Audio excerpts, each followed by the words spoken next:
Selamat datang di podcast santai tapi berbobot tentang dunia permesinan kapal bareng aku Nana. Dan aku Anas.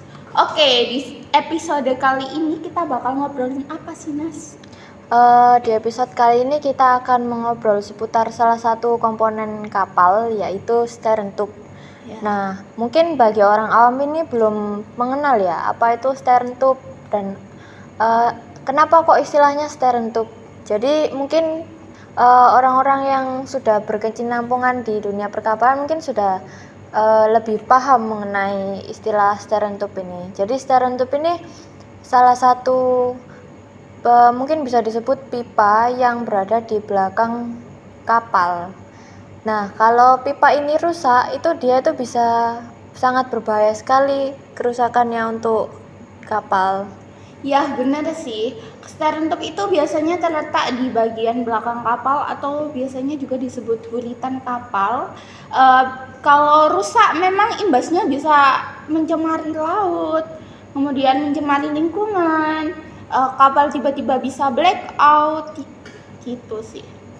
Nah, jadi di episode kali ini kita akan membahas mengenai pengertian, juga fungsi dan jenis pelumasan yang dipakai, kerusakan apa saja yang bisa terjadi, dan bagaimana cara kita memperbaikinya. Nah, untuk pertama-tama mungkin menurut Nana bisa dijelaskan ya apa itu steering tube?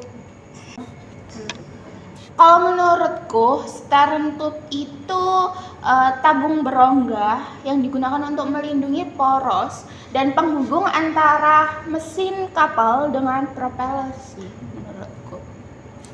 Nah, jadi ternyata steering tube itu memiliki fungsi lain, yaitu sebagai pelumasan dan juga kekedapan poros.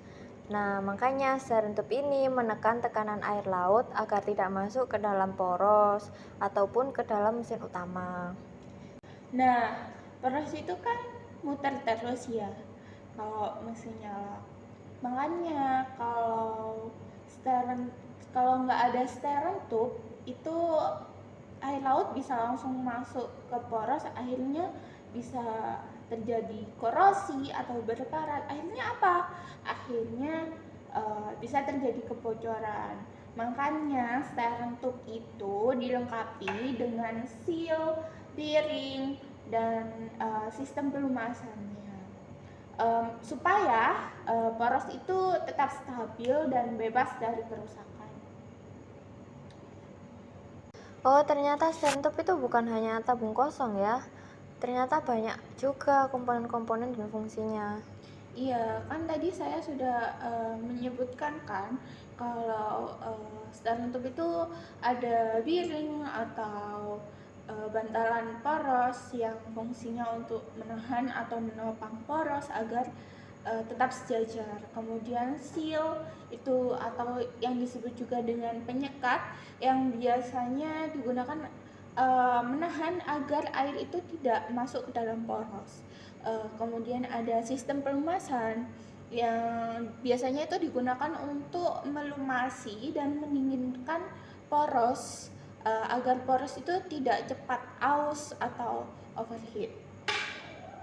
Nah, ternyata dari fungsi yang kita dengar tadi untuk komponen-komponennya, bahan yang dipakai ternyata harus berkualitas ya.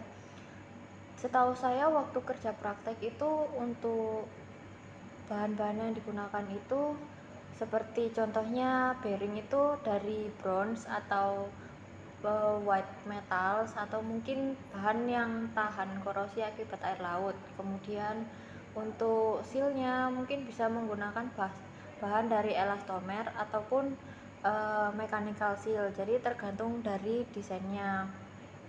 Nah, untuk peletakannya juga harus sesuai dengan posisinya. Jadi mungkin sedikit saja peletakannya meleset itu bisa menyebabkan berbagai macam kendala seperti getaran ataupun patah gitu. Oh gitu ya. Sekarang saya mau tanya nih Mbak Anas. Kan saya tadi menyinggung soal tentang sistem pelumasnya ini. Sistem pelumas yang dipakai di kapal itu apa aja sih kalau kamu tahu? Nah, iya, jadi di sistem sistem steering tube ini dia memiliki dua jenis pelumasan. Yang pertama itu pelumasan oli. Nah, pelumasan oli ini memiliki keuntungan yaitu performa tinggi dan juga gesekannya rendah. Tetapi dia memiliki kekurangan, di mana kekurangannya itu dia dapat mencemari laut jika silnya rusak gitu. Sedangkan yang kedua yaitu pelumasan air itu memiliki keuntungan dia lebih ramah lingkungan. Tetapi kekurangannya dari pelumasan air yaitu jika bahan yang dipakai bearing ini tidak tahan korosi, maka dia cepat aus gitu. Jadi makanya bearing ini harus dibuat dengan bahan yang tahan korosi gitu. Oh gitu, berarti kapal niaga itu pelumasannya itu menggunakan oli ya? Atau kapal-kapal penumpang itu pelumasannya menggunakan air gitu? Atau gimana? Kalau untuk pelumasannya tergantung dari kebutuhan kapal ya. Jadi tidak semua kapal itu bisa menggunakan sistem pelumasan air dan minyak. Tergantung kebutuhan kapal dan juga jenis mesin yang digunakan, ukuran dan kecepatan kapalnya itu sendiri. Kembali lagi juga dari desain kapalnya juga gitu. Oh gitu. Aku pernah dengar loh, ke kapal itu bocor dikit, tapi biaya perbaikannya itu wah mahal banget, ratusan juta, gila Iya, gitu. iya. Memang sih, karena mungkin kapal itu kan beda dengan yang di darat ya. Makanya ratusan juta. Jadi hanya orang-orang tertentu saja yang bisa memilikinya.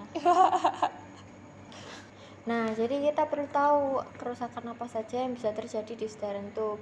Semisal oli bercampur dengan air atau getaran yang tidak normal, terus suhu bearing yang naik secara signifikan gitu. Oh, berarti kemungkinan kerusakannya itu karena seal itu robek atau aus, kemudian bearingnya itu longgar atau aus, porosnya itu nggak sejajar, kemudian pelumasan minyaknya itu terkontaminasi dengan air. Makanya itu bisa terjadi kerusakan itu mungkin ya. Iya, benar sekali. Bisa juga lebih ke arah perusakan untuk poros utamanya. Berarti kan itu tadi kan udah rusak. Terus cara perbaikinya gimana?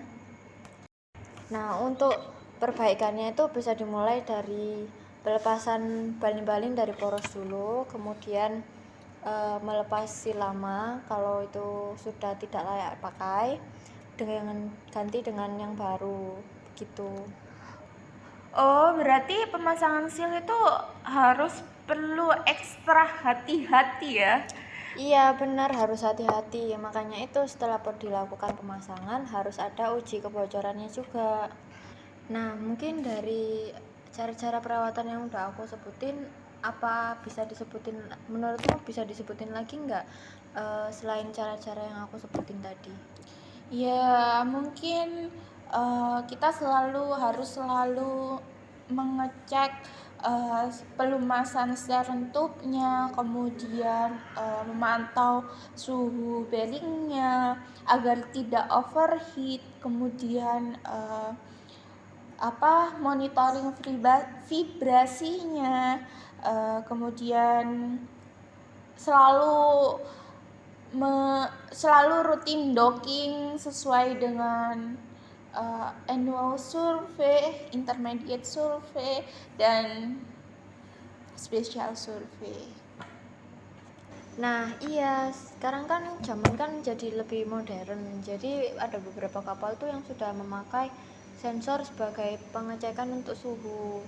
Tapi meskipun memakai sensor, memang harus tetap dicek manual ya. Iya, pastilah Nas. Apalagi zaman juga sudah canggih kan. Lah, sekarang selesai deh kita obrolan kita tentang Stereotype kali ini. Ya sedih. Jadi kesimpulannya, dalam obrolan ini stereotype itu meskipun dia berbentuk kecil dan membutuhkan perawatannya lebih banyak, dia ini merupakan komponen yang paling vital dalam sistem propulsi yang ada di kapal. Jadi penting banget kita mengetahui fungsi dari komponen-komponen stereotype, kemudian cara perawatannya, cara perbaikinnya, terus kerusakannya, itu kita penting banget mempelajari itu. Tapi tunggu episode kita selanjutnya membahas mengenai dunia perkapalan lebih banyak lagi. Stay tune. Aku Nana Dan aku Anas. Sampai jumpa. Bye bye.